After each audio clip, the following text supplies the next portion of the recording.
അമ്പലപ്പുഴ ശ്രീകൃഷ്ണസ്വാമി ക്ഷേത്രം കേരളത്തിലെ ആലപ്പുഴ ജില്ലയിലെ അമ്പലപ്പുഴയിൽ കൃഷ്ണന് സമർപ്പിച്ചിരിക്കുന്ന ഒരു ഇന്ത്യൻ ഹിന്ദു ക്ഷേത്രമാണ് അമ്പലപ്പുഴ ശ്രീകൃഷ്ണസ്വാമി ക്ഷേത്രം.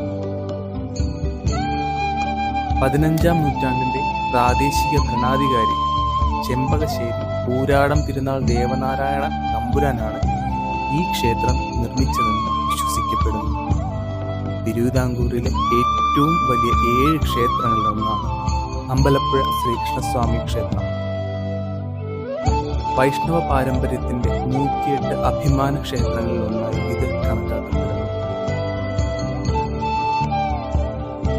അമ്പലപ്പുഴ ക്ഷേത്രത്തിലെ വിഗ്രഹം വലം കൈയിൽ ചമ്മട്ടിയും ഇടതു കൈയിൽ ശംഖും പിടിച്ചിരിക്കുന്ന വിഷ്ണുവിന്റെ പാർത്ഥസാരഥി രൂപത്തോടെ നിർമ്മിച്ചിരിക്കുന്നു.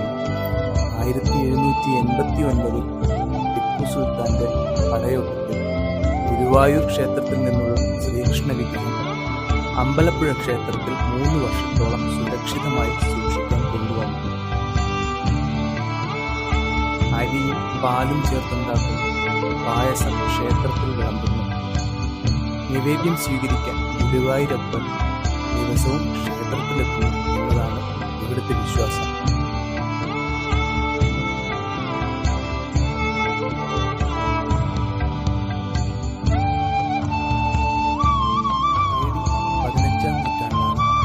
അമ്പലപ്പുഴ ക്ഷേത്രോത്സവം സ്ഥാപിതമായത്.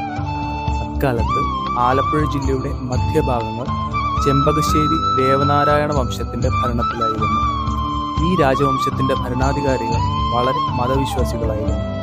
കരിങ്കുളത്ത് ക്ഷേത്രത്തിൽ നിന്ന് അമ്പലപ്പുഴ ശ്രീകൃഷ്ണസ്വാമി ക്ഷേത്രത്തിലേക്ക് ഒരു കൃഷ്ണവിഗ്രഹം കൊണ്ടുവരണമെന്ന് തീരുമാനിച്ചു. ഈ കൃഷ്ണവിഗ്രഹം കൊണ്ടുവന്നതിന്റെ ഓർമ്മയ്ക്കായുള്ള ആഘോഷമാണ് ചമ്പക്കുളം മൂലം ജലോത്സവം എന്ന് അറിയപ്പെടുന്ന അമ്പലപ്പുഴ ക്ഷേത്രോത്സവത്തിന്റെ ഉത്ഭവം. എല്ലാ വർഷവും മലയാള മാസത്തിലെ തിരുവോണ നാളിലാണ് ആറാട്ടുത്സവം നടക്കുന്നത്.